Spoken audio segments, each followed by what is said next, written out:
And in Surah Al-Kahf of the Quran, we found a response to that famous hadith about Dajjal seeing with one eye and being blind in the right eye. And we said, this is our view, that the left eye with which he sees symbolizes external sight, and therefore knowledge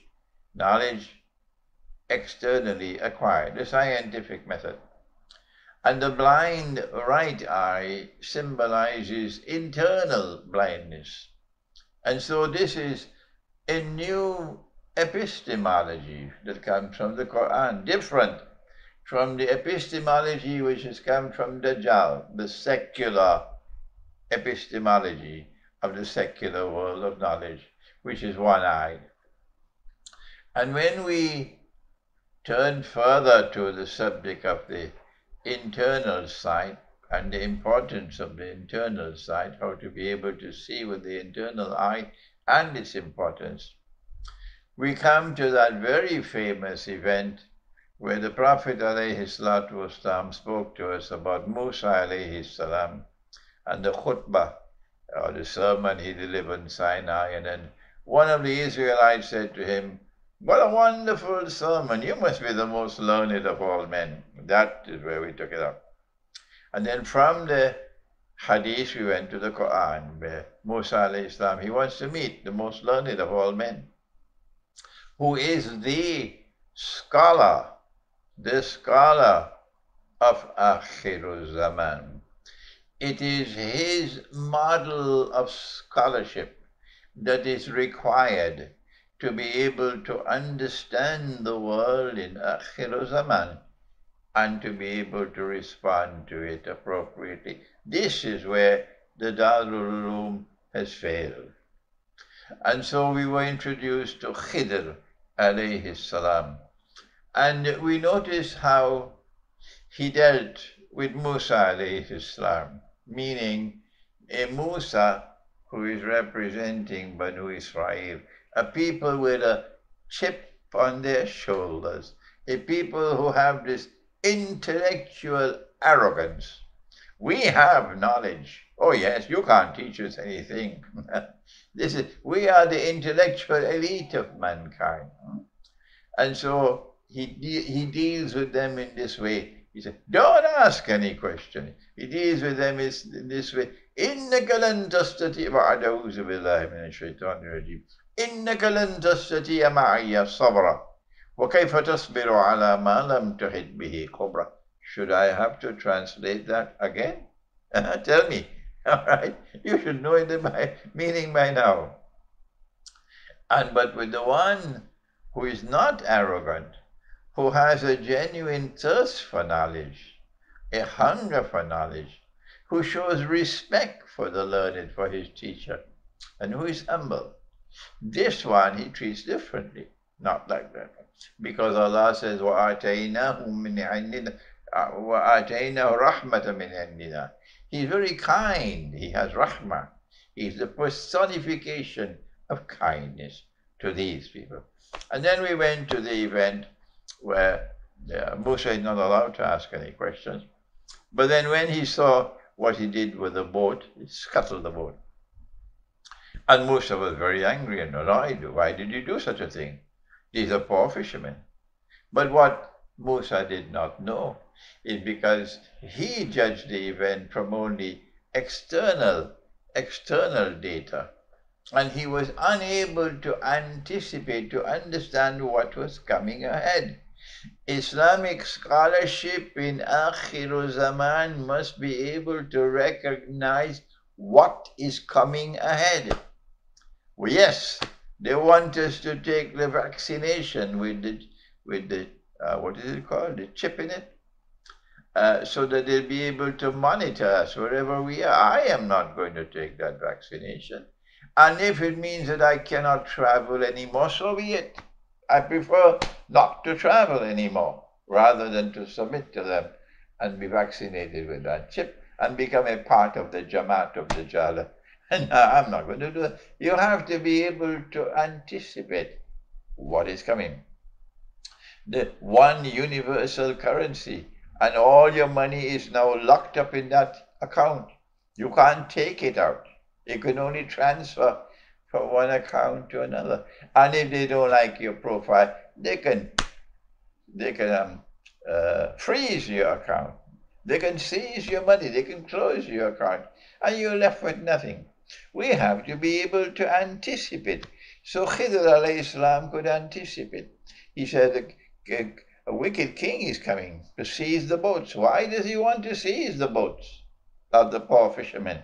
Answer, to deprive them of their means of livelihood. You have to have a little bit of insight to be able to read between the lines, to be able to connect the dots. The Quran does not say that.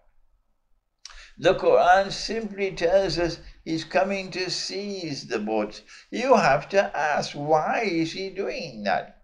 And you have to be able to understand, because our Prophet said, alayhi salatu wasalam, that there is going to be slavery in Akhir Zaman, because he mentioned the slave woman. And that slavery cannot be realized unless they deprive us of our means of livelihood and make us helpless. Yes? Then we submit to them. So he comes to seize the boats in order to deprive the poor fishermen of the means of livelihood. Well, then how do we respond? The scholar in Akhir Zaman has to advise and counsel. Do not have a means of livelihood which is vulnerable. Rather, you must get a means of livelihood which will ensure that you're able to sustain yourself and your family. So land, they can't seize land so easily as they can seize a boat. Land and animals, and keeps your money in gold and silver. These are golden words. Where are the Darul Ulums? They should be upfront guiding the people at this time, telling the people, go back to the land and get animals and live in small communities. You don't have to be all Muslims. No, there are Hindus who are righteous people and with whom you can live as a fraternity. There are Christians who are righteous people with whom you can live as a fraternity. Forget the schoolboys who have only hatred in their hearts for the Hindu, hatred in their hearts for the Christian. Forget these schoolboys and go forward with your lives now. This is Akhir Zaman.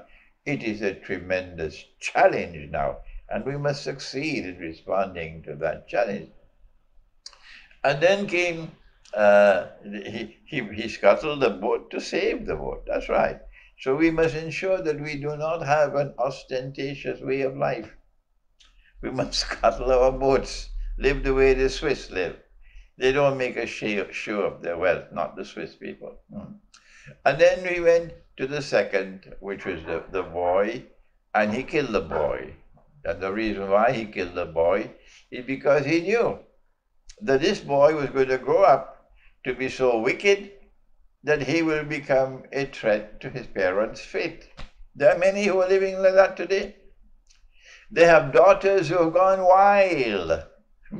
Your own daughter who is out there on the street half naked now, and she's drinking alcohol and taking drugs, and you don't know what to do. You don't know what is your daughter. What you have to do is do not allow your love for your children to supersede your common sense and your wisdom and your love for Allah. So when you see your children behaving like that, you have to take appropriate action to protect yourselves, even if it means putting a distance with your children. And then came the third event, and that's our subject for today. And that is that Musa alayhi salam is traveling with Khidir, and they come to a town, and they're travelers, and you expect hospitality. This is an essential part of the way of life of the righteous people, that they are hospitable. But this town showed no hospitality, and this is what Akhir Zaman is going to bring.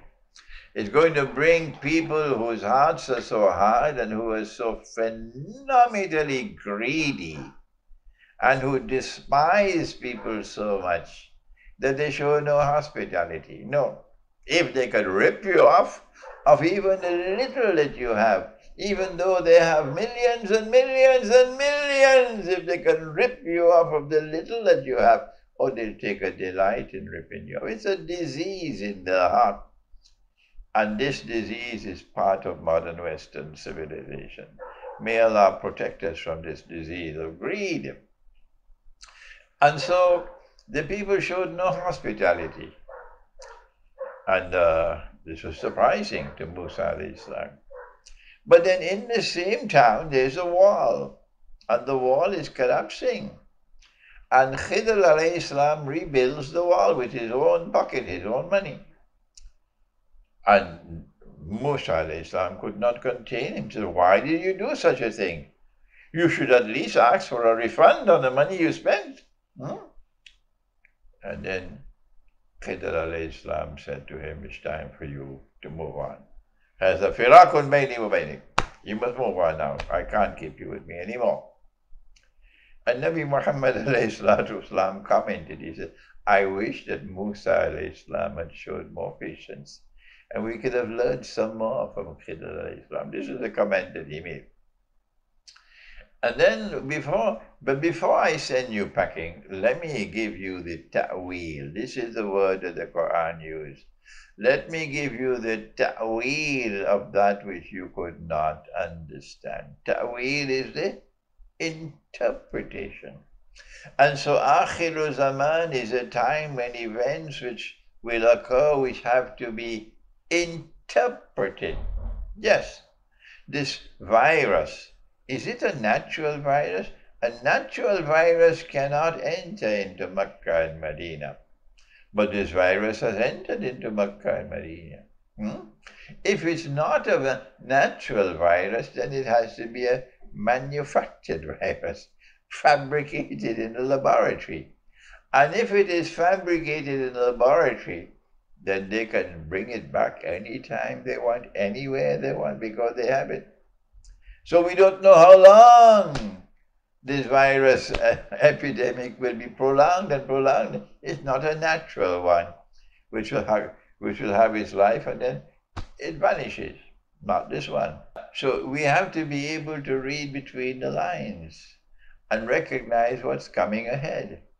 And what is coming ahead is that this virus can recur, can be planted wherever they want to plant it. And different strains of the virus are more dangerous than others. And so we're in for the long haul with this virus. Yeah.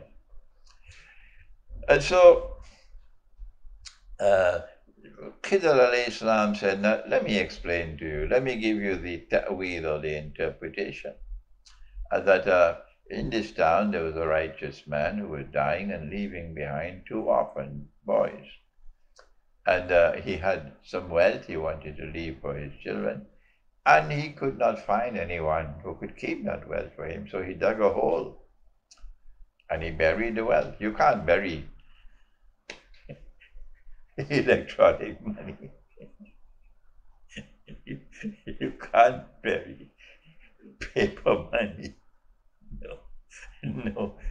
Maybe you might want to go and tell the Darul Uloom not for me. So he buried the gold and silver coins. That's money. And also copper can be used as money.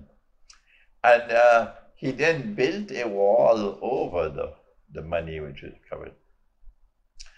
And so because the wall was collapsing, Allah asked me to rebuild it, to protect the money. So when these young men, these boys grow up and become old enough, they can be led to the money and they get the money. There's a lesson for this, for us.